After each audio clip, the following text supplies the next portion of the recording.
আসসালামু আলাইকুম এভরিওয়ান। ছুঁয়ে দিলে মন গল্পের 5 নম্বর পার্ট। তো চলো বেশি কথা না কইয়া গল্প শুরু করা যাক। তুবা বলল, হ যা যা মরতে যা।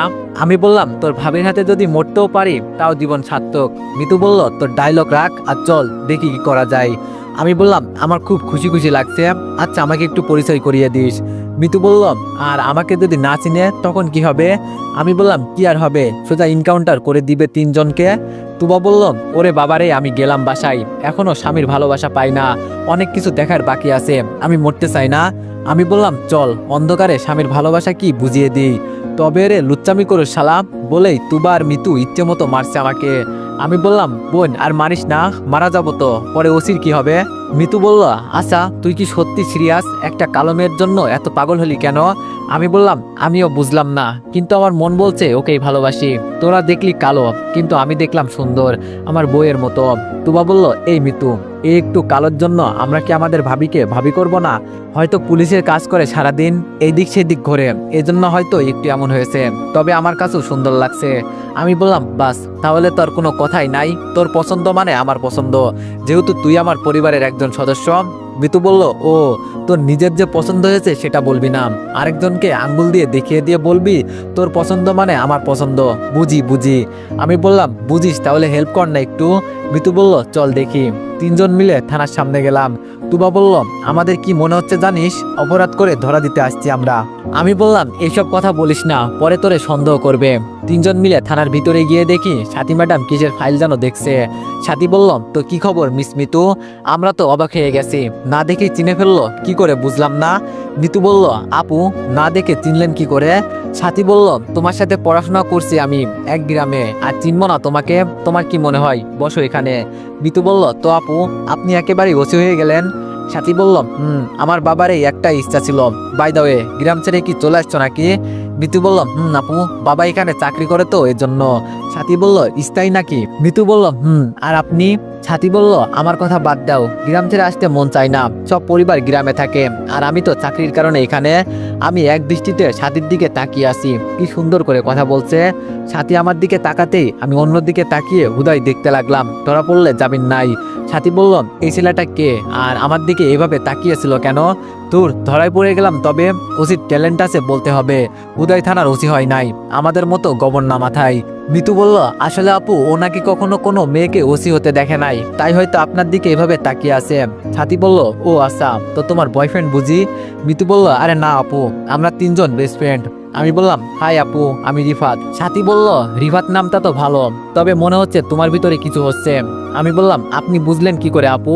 সাথী বলল, মিতুর ফ্রেন্ড তুমি, এজন্য এখনো বেঁচে আছো, নইলে আমার দিকে চোখ তুলে তাকাতে পারতে না। মনে মনে বললাম, এত অহংকার বাবা। মিতু বলল, আরে আপু এ একটু এমনই, বাদ দেন। আচ্ছা আমাদের বাসায় একদিন যাবেন কেমন আপু? সাথী বলল, সময় পেলে। আর তোমাদের এখানে নাকি 2 দিন ধরে টাকা চুরি, থানার ওসির পা কাটা এইসব হচ্ছে। আমি বললাম, আপু, তবে আপনি আসছেন না, এখন মনে হয় আর এমন কিছু হবে না, পাম দিলাম। সাথী বলল, এত পাম দিতে হবে না, এখন তোরা যা, আমার একটু কাজ আছে। মনে মনে বললাম, এর সাথে কিভাবে প্রেম করব কিছুই মাথায় আসছে না, বলার আগে সব বুঝে যায়। মিতু বলল, ওকে আপু, ভালো থাকবেন। আমি বললাম, কি রে আমার কথা বলবি না? তুবা বলল, মামা আগে যার যার জীবন বাঁচা। থানার বাইরে এসে বললাম, দূর, তোদের জন্য আমার প্রেমটাও হলো না। মিতু বলল, দেখছি তো কেমন আপু আপু করছিলি। আমি বললাম, আমি ওকে বইয়ের নজরে দেখছিলাম, ও জানলো কি করে? তুবা বলল, বইয়ের নজরে? থু থু। মিতু বলল, থু, বোন বলস আবার বউ? আমি বললাম, যা তো কিছু বলিস না, ওরে আমার বউ করবই। তুবা বলল, সে হবে, তুই যখন মারা যাবি তখন। আমি বললাম, এমন বলিস না, ওকে সত্যি আমি পছন্দ করি, কিন্তু ওরে দেখে আমার কেমন জানি ভয় হয়। মিতু বলল, ভয়? 2 দিন পর প্যান্ট ভিজিয়ে ফেলিস না। আমি বললাম, দেখ মিতু, অপমান করবি না। তুবা বলল, যেভাবে আপু আপু বলছিলি আমার তো মনে হচ্ছিল সত্যি তোর কোনো বোন হবে। আমি বললাম, আর তোরে দেখি নাই, কেমন করে ভয়ে কাঁপছিলি, সবটা ভিতর দল। মিতু বলল, আর তুই যে কেমন সাহসী তা তো দেখছি। আমি বললাম, দূর বাদ দে তো, চল দেখবি সরাসরি প্রপোজ করবে একদিন। মিতু বলল, আমি না থাকলে আজকে তোকে ভরে দিত। আমি বললাম, কইছে তোরে? তুবা বলল, আচ্ছা চল রেস্টুরেন্ট থেকে কিছু খেয়ে আসি। আমি বললাম, বিল দিবি কিন্তু তোরা। মিতু বলল, এত টাকা তোর, তাও কিপটামি করিস কেন? আমি বললাম, ভবিষ্যতের জন্য চিন্তা করতে হয় না বুঝি? তুবা বলল, আমি তো তোর ভবিষ্যৎ অন্ধকার দেখতে পারছি। আমি বললাম, তোর ভবিষ্যৎ ভালো হলেই হবে, আর আমার ভবিষ্যৎ অন্ধকার হলে ভালো, অন্ধকারে তোর ভাবির সাথে। মিতু বলল, তবে রে আজকে তোরে আমি খাইছি। কে শোনে কার কথা। এক দরে রেস্টুরেন্টে খাবার খেয়ে যে যার মতো চলে গেলাম। রাতে মিতু আমার কাছে আসলো, সাথে 4টা ছেলে। মিতু বলল, বর্তমানে 4 জন আছে, পরে যদি তোর আরো দরকার লাগে নিয়ে নিস, তুই ওদের বললেই হবে। আমি বললাম, আচ্ছা চলবে। তুবা কই? মিতু বলল, তুই ওদের সাথে কথা বল, আমি তুবাকে নিয়ে আসছি। আমি বললাম, আজকে মিশন কি মনে আছে তো? মিতু বলল, বলতে হবে না। আমি বললাম, গুড। তো তোদের পরিচয়টা? আমার নাম ফাহিম সুমন। এভাবে 4 জনের পরিচয় দিলাম। আমি বললাম, তোদের নাম্বার বল। সবাই ফোন নাম্বার দিল। আমি বললাম, তোদের এই নম্বরে 1 লাখ করে টাকা দিয়ে দিছি 2 মাসের জন্য। তোরা আমার কেনা, যা বলবো তাই করতে হবে। ফাহিম বলল, জি সমস্যা নেই, আমরা টাকার জন্য সব করতে পারি। আমি বললাম, তো এখন এক কাজ করো। সুমন বলল, বলেন। আমি বললাম, এখানে 4টা গুলি আছে, সবাই এগুলো হাতে নাও। নিলাম। আমি বললাম, একজন আরেকজনের মাথায় গুলি তাক করো। আমার কথা মতো তাই করলো। তুবা বলল, কি রে রিফাত, মিতু ওদের খুব কষ্ট করে খুঁজে বের করেছে, আর তুই ওদের মেরে ফেলবি? আমি বললাম, ওদের আমি কিনে নিয়েছি, তাই আমি যা বলবো তাই করতে হবে। মিতু বলল, সবাই বন্দুক নিচে নামাও। শোন রিফাত, ওরা তোর সাথে কখনো বেইমানি করবে না, এটা তো চিন্তা করতে হবে না। আমি বললাম, ভালো, তাহলে এখন তোদের কাজে যা তোরা। মিতু বলল, তোর কি মনে হয় পারবো? আমি বললাম, পারবি কিনা তা বলতে পারবো না, তবে একটা কথা মনে রাখবি, আমি কখনো কোনো কাজ পারবো না বলে বলি না। তাই তোরাও যেহেতু আমার সাথে কাজ করিস, তোদেরও আমার মতোই হতে হবে, মনে রাখিস। তুবা বলল, যাই। আমি বললাম, কোনো সমস্যা হলে ফোন করিস। মিতু বলল, ওকে। ওরা চলে গেল। আমি বললাম, আমার সাথে 2 জন আসো আর তোমরা এখানে থাকো। 2 জনকে নিয়ে বাইর হলাম। আমি বললাম, এই যে এই বাসাটা দেখতে পারছো? সুমন বলল, কি করতে হবে শুধু এটা বলেন। আমি বললাম, এখানে একটা মুরব্বী লোক আছে, তাকে তুলে নিয়ে আসো, তবে কেউ যেন টের না পায়। সুমন বলল, হয়ে যাবে। ওরা চলে গেল। আমার কথা মতো দীর্ঘ 30 মিনিট পর সবাই চলে আসলো। আমি বললাম, এই তো গুড, আমি জানতাম মিতু তোরা পারবি। তুবা বলল, শালা কত ওজন দেখ। আমি বললাম, কিভাবে কি করলি? মিতু বলল, তোর কথা মতোই করছি, তুই যেভাবে বলছিলি না ওভাবেই হয়ে গেছে, কিন্তু এই মুরব্বীকে কেন তুলে আনলি? তুবা বলল, রহিম কাকা কি করেছে তোরে? আমি বললাম, ওর জন্য আমার মা মারা গেছে। তোরা এটা শুনে রাখ, আমি শুধু এদের 2 জনকে খুন করব, পরে আর কোনো খুন খারাপই করব না। তুবা বলল, দেখ ওদের মারিস না, কিছু শাস্তি দিয়ে ছেড়ে দে। রনি বলল, এই শালা, এইসব তোর প্ল্যান ছিল? আমি বললাম, কি তুই আমাকে শালা বলছিস? তোর সাহস তো কম না। সাহস আজকে পেছন দিয়ে ঢুকিয়ে দিব, একটু অপেক্ষা কর। কাকা বলল, বাবা আমি কি করেছি? আমি বললাম, কেন মনে নেই? যখন আমার আম্মুকে বলতো আমার লজ্জা করে। ছি ছি ছি, বুড়ো বয়সে। মিতু বললাম, আমরা এখন কি করব? আমি বললাম, রনির উপর তোর কোনো রাগ নেই? রনি বলল, ওরে তো একবার ধর্ষণ করছি, তাও শালির দিমাগ কমে নাই। মিতু বলল, তবে রে শালা। মিতু ইচ্ছা মতো মারতে লাগলো। আমি বললাম, দেখ আমি এত সময় নষ্ট করতে পারবো না, তোরা সর, এদের কাজ শেষ করে ফেলি। রনি বলল, কি করবি তুই আমারে?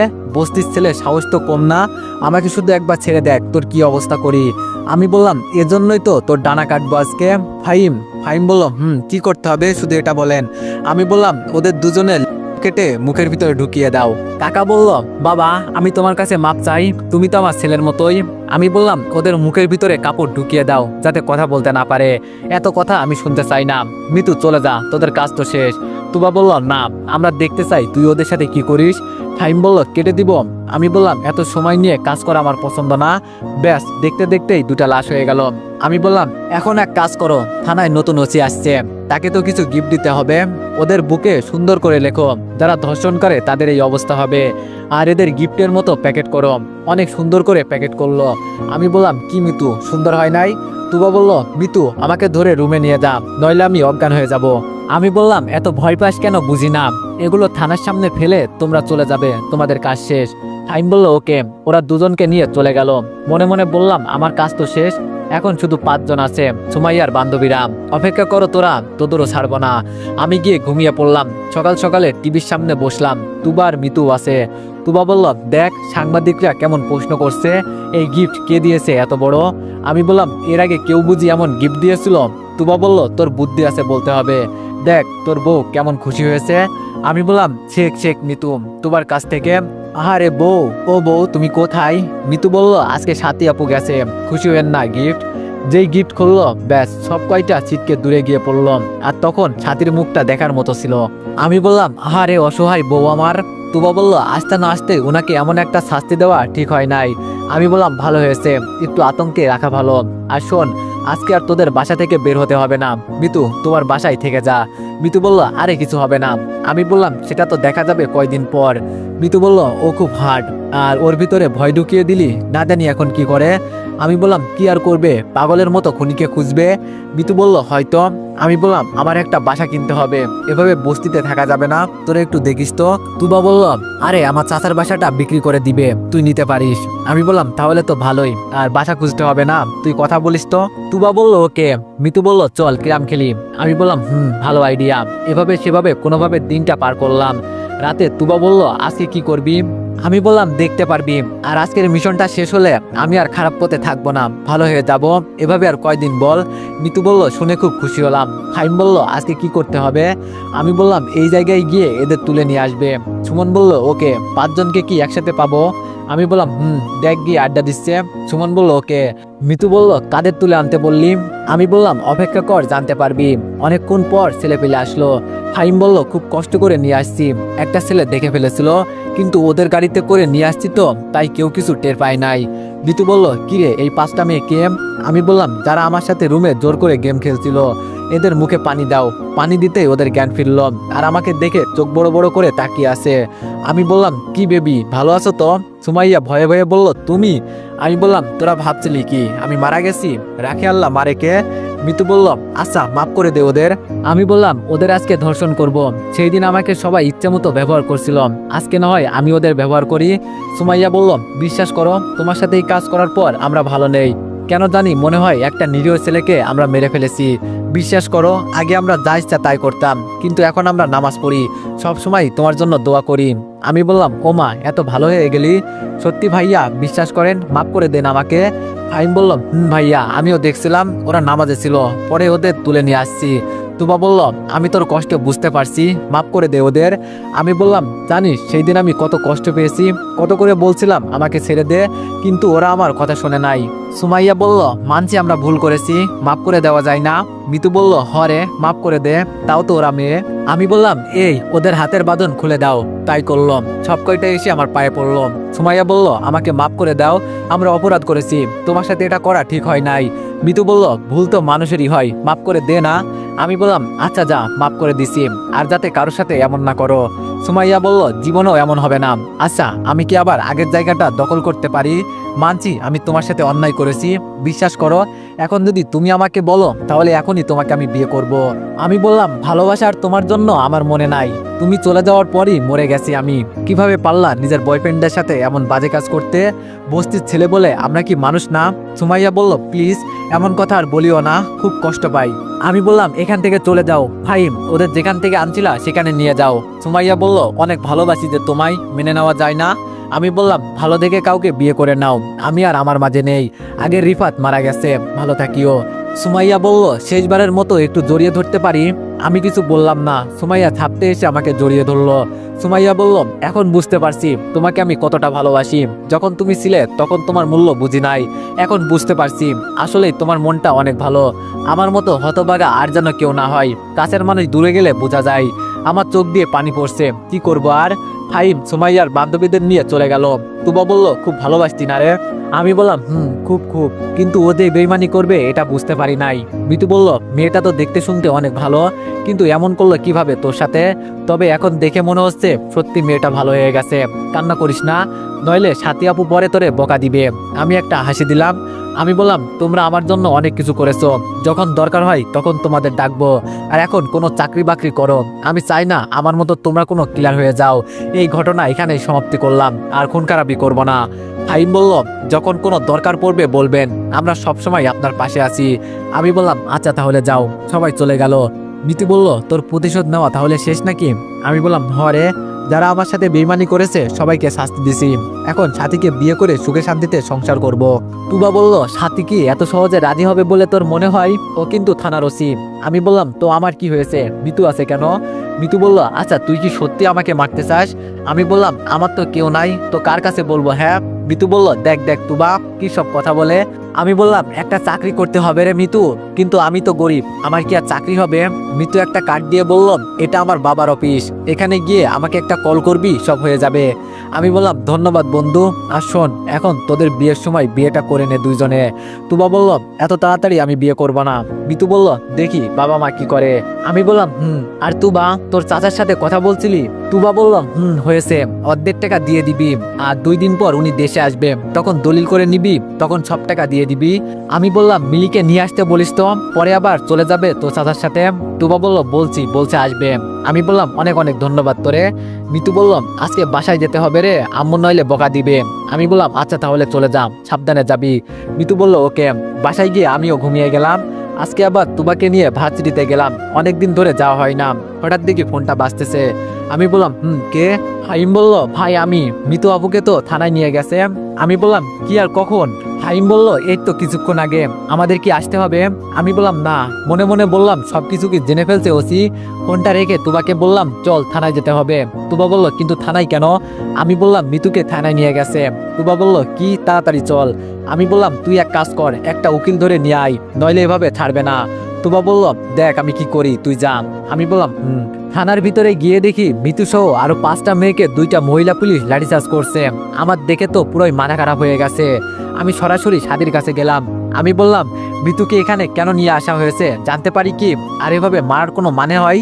সাথী বলল ও তুই, কেন মারা হচ্ছে তোর কাছে বুঝি আমার উত্তর দিতে হবে? আমি বললাম আপনি তো বিনা কারণে আমার বেস্ট ফ্রেন্ডকে মারতে পারেন না। সাথী বলল মারলে বুঝি কারণ লাগে? আমি বললাম এত কথা শুনতে পারবো না, আপনারা এখন বলেন কি অপরাধ করছে আমার ফ্রেন্ড। সাথী বলল তাহলে শোন, ওদের 5 জনকে ধর্ষণ করেছে রনি, হতে পারে ওরা রনির উপর প্রতিশোধ নিতে রনিকে খুন করেছে, তাই একটু ওদের মারা হচ্ছে, যদি সত্যি কথা বলে ফেলে। আমি বললাম বাবা আপনার মতো উচিত দরকার এই থানায়, যে ধর্ষণ করেছে সে অপরাধী না, আর যারা ধর্ষণ হয়েছে তাদের আপনি মারলেন, আপনাকে তো সরকার থেকে নোবেল পুরস্কার দেওয়া উচিত। সাথী বলল কে ধর্ষিত হলো না হলো সেটা আমার দেখার বিষয় না, এখানে মূল কথা হলো রনিকে কে মেরেছে সেটা আমার খুঁজে বের করতে হবে। এজন্য যদি এই এলাকার প্রত্যেকটা মেয়েকে লাঠিচার্জ করতে হয় আমি তাও করব। আমার মাথায় রাগ উঠে গেল। আমি বললাম থুতু, তোর মতো ওসির মুখে আমি থুতু দিলাম? তুই তো এখানে একটা নিম্ন পুলিশ, যেটা আছে সেটা হওয়ারও যোগ্য না। সাথী বলল আমার সাথে তুই তাকারি করে কথা বলা সাহস তোরে কে দিল, আর আমার মুখে থুতু দিবি? আমি বললাম পারতাম যদি তোরে।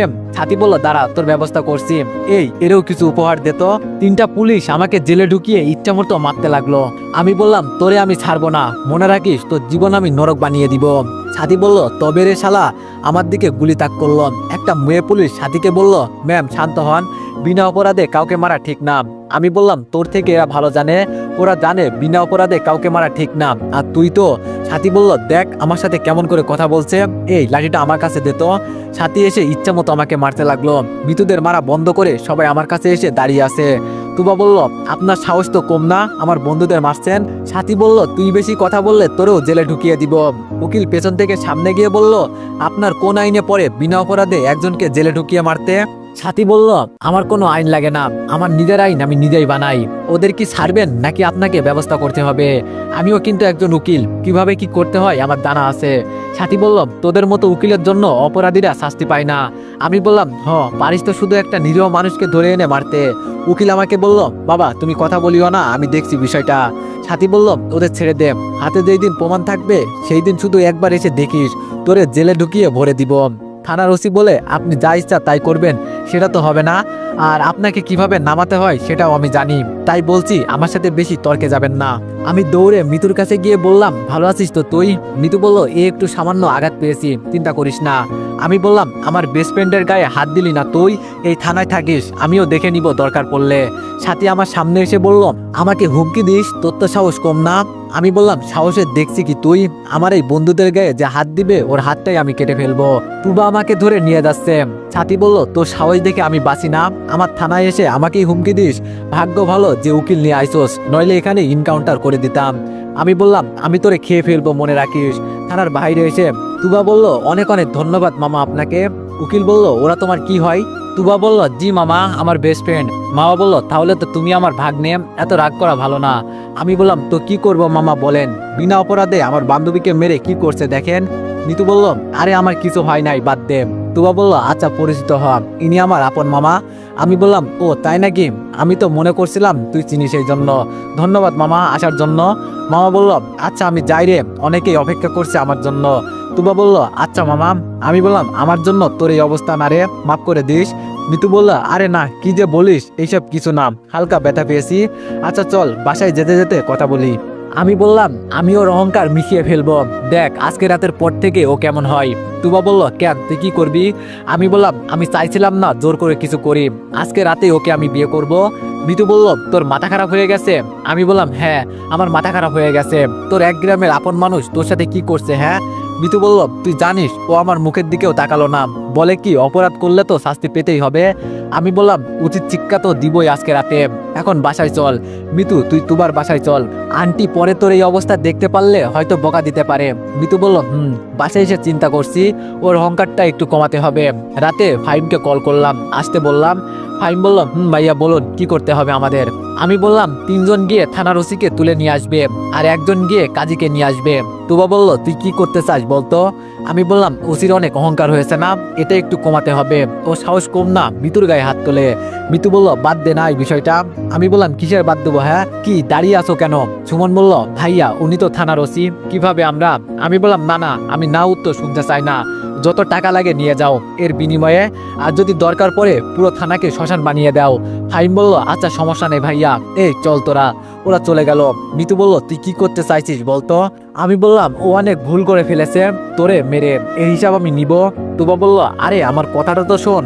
আমি বললাম, আমি কোনো কথা শুনতে চাই না, চুপ কর। রাগে আমার শরীর ফেটে যাচ্ছে। প্রায় 1 ঘন্টা পর সাথীকে অজ্ঞান অবস্থায় নিয়ে আসলো, আর সাথে কাজীকে। কাজী বলল, এখানে কার কার বিয়ে হবে? আমি বললাম, আমার আর এই মেয়েটার। কাজী বলল, জোর করে বিয়ে আমি পড়াতে পারবো না। আমি বললাম, ফাইম। ফাইম বলল, এটা কি দেখছিস, মুখে ঢুকিয়ে দিব। কাজী ভয়ে ভয়ে বলল, আমি রাজি। তুবা বলল, দেখ রিফাত, রাগের মাথায় উল্টাপাল্টা কাজ করিস না। আমি বললাম, তোরা চুপ থাক। সাথীকে পানি দিয়ে হুশ আনা হলো। সাথী বলল, আমি এখানে কেন, আমাকে এখানে আনা হয়েছে কেন?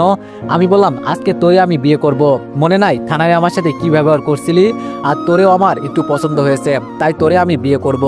সাথী বলল, তোরে তো আমি গুলি করে মারবো। আমি বললাম, আওয়াজ নিচে, এটা তো থানা না যে যা ইচ্ছা তাই করবি। কাজী সাহেব আপনি বিয়ের কাজ শুরু করুন। সাথী বলল, আমি তোরে বিয়ে করব, তোর মতো ছেলেকে কিভাবে বিশ্বাস করলি? নিজের চেয়ারে একবার আয়নায় দেখছিস তুই? আমি বললাম, এত অহংকার তোর, সব কমিয়ে দিব, একটু অপেক্ষা কর। মিতু বলল, রিফাত দেখ এমন করিস না, রাগের মাথায় এইসব চিন্তা ভাবনা করিস না। আমি বললাম, তোরা চুপ থাক, কথা বলবি না। কাজী বলল, মেয়ের নাম আর ছেলের নাম বলুন। আমি আমার নাম আর সাথীর নাম বললাম। সাথী বলল, দেখ আমার সাথে এমন করতে পারিস না। আমি বললাম, আমি সব করতে পারি। কাজী বলল, বলো মা কবুল।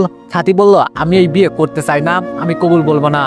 আমি বললাম, বাঁচার ইচ্ছা আছে না, আমার হাতেও কাঁপে না গুলি করতে, বলে ফেল। আমি চাই এত মানুষের সামনে তোরে এটা বলতেই সাথী অসহায়ের মতো সব বলে দিল, বিপদে পড়েছে এখন বুঝতে পারছে। সাথী কান্না করতে করতে বলল, আমার উপর আমার বাবা মার অনেক স্বপ্ন ছিল, সব তুই নষ্ট করে দিলি। আমি বললাম, তোমরা সবাই চলে যাও। আর তুই না জানতে চাইছিলি কে রনিকে হত্যা করেছে? চল সব বলছি। সাথীকে নিয়ে রুমে গিয়ে দরজা বন্ধ করে দিলাম। তো এভরিওয়ান, নেক্সট পার্টের জন্য সবাই অপেক্ষা করো, আর সবাই একটু বেশি বেশি কমেন্ট আর লাইক করে দিও। ধন্যবাদ।